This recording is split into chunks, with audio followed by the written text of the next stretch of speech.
On this episode of The Negative Nomad, we'll be going to Normandy, France.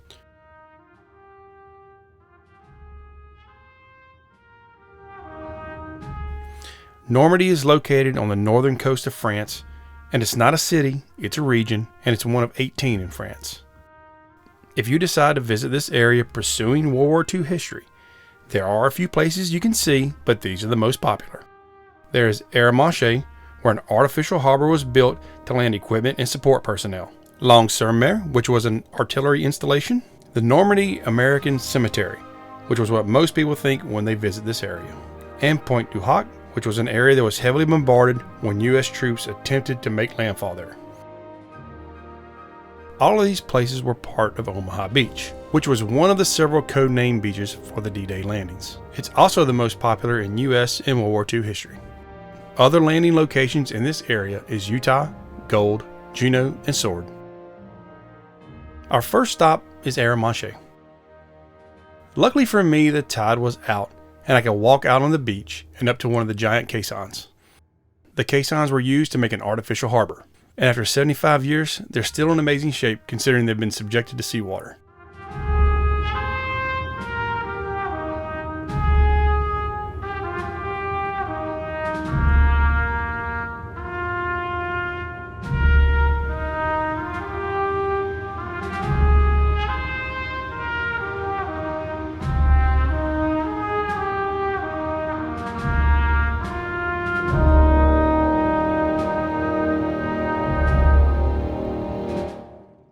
The next stop, moving to the west, is Longues Sur Mer.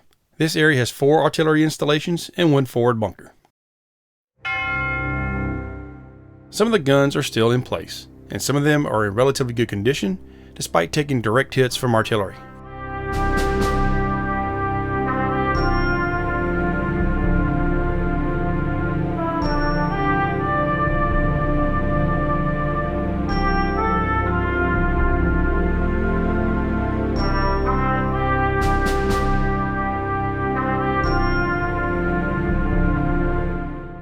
We were excited we could explore inside of these places.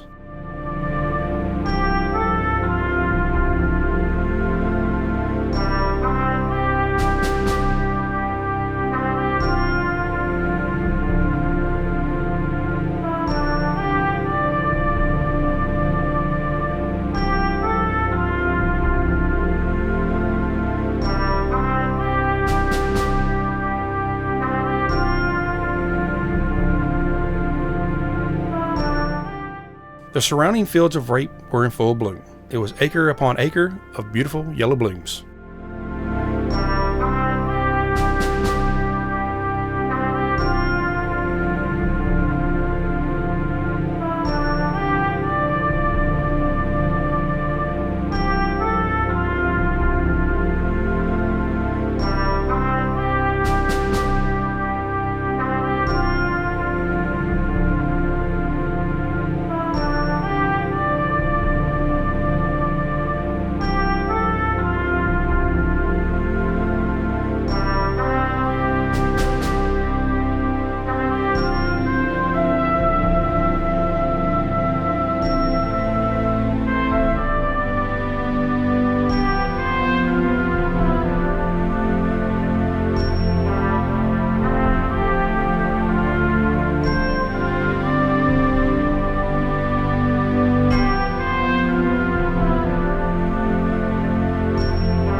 The forward bunker at Longues Sur Mer is massive. It's essentially a giant piece of concrete and steel.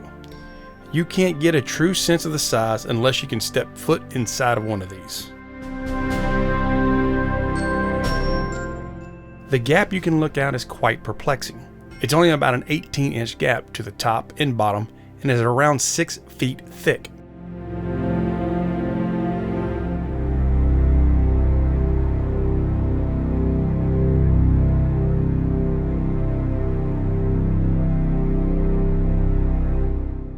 You can also see Arromanches to the east from this location. Further to the west is Normandy American Cemetery. This is what most people think when they think of Normandy. When I got to this spot, I really had no idea that I would feel anything. Being a veteran, I'd never seen any kind of combat or even serving in a wartime theater. I truly felt some sadness being there.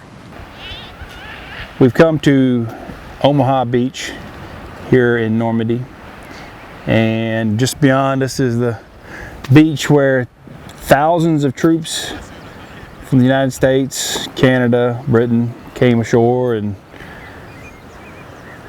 gave it all up. June 6, 1944. And to come here it's a little emotional, knowing that so many people lost their lives here that day. And now people come out as a tourist attraction of sorts. Some people are playing soccer. Other people come out and have a picnic.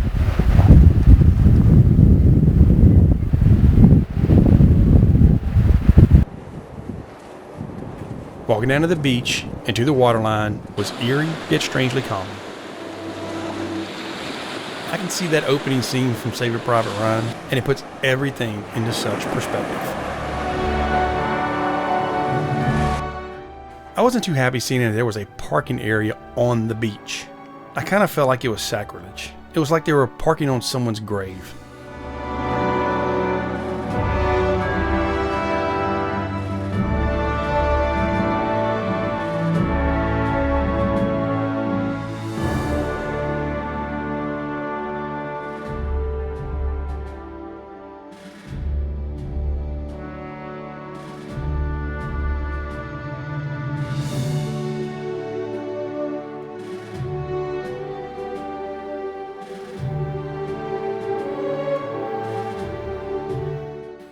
Trails lead you from the beach to the top of the hill.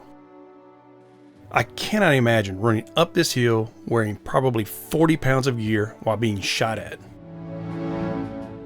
Soldiers were truly in the wide open with little to no protection. It was only the sheer numbers of men that enabled the survivors of D-Day to live to see a second day.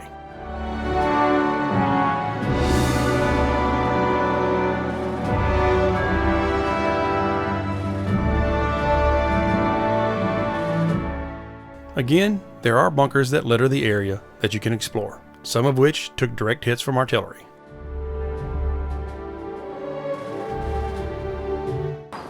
So you see this hole, as the bomb comes through, goes through, and then lodges in the next room.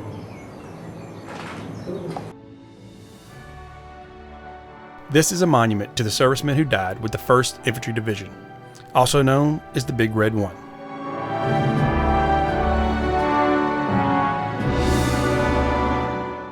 I found it amazing how many of these names in gold were those who were awarded the Congressional Medal of Honor.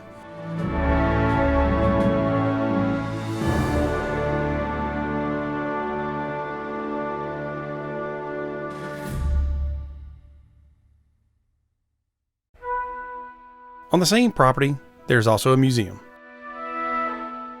This was a fantastic museum with lots of history and video of first-hand accounts of the war. You could easily spend a couple of hours taking it all in.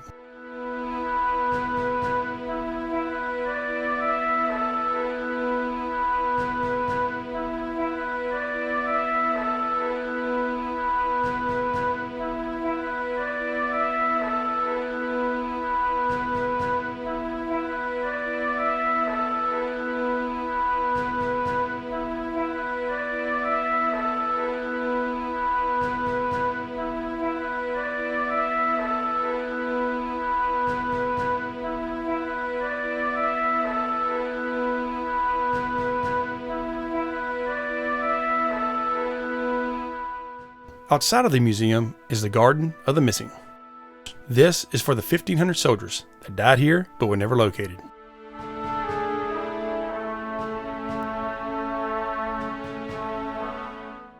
The memorial has a large display of the planned attack that day by British, Canadian, and U.S. troops.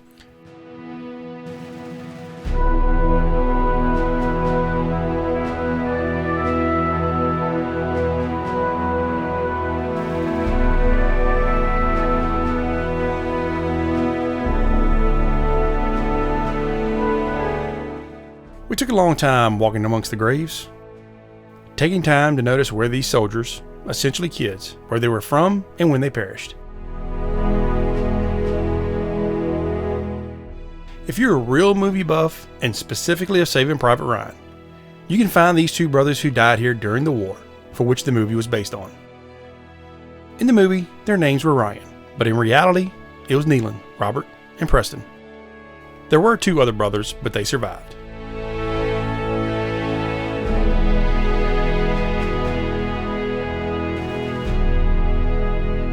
Our last stop, and further to the west, is Pointe du Hoc.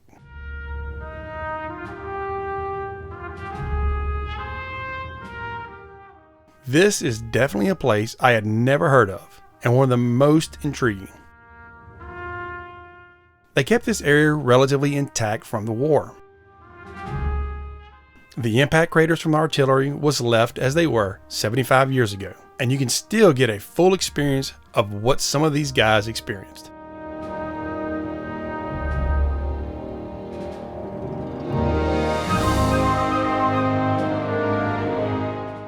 What I didn't know was soldiers landed on the beach below, launched grappling hooks to the top of the cliffs, and then climbed up the rope ladders to the top.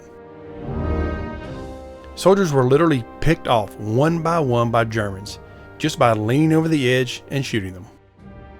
I could not imagine that.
There is a small museum located here as well.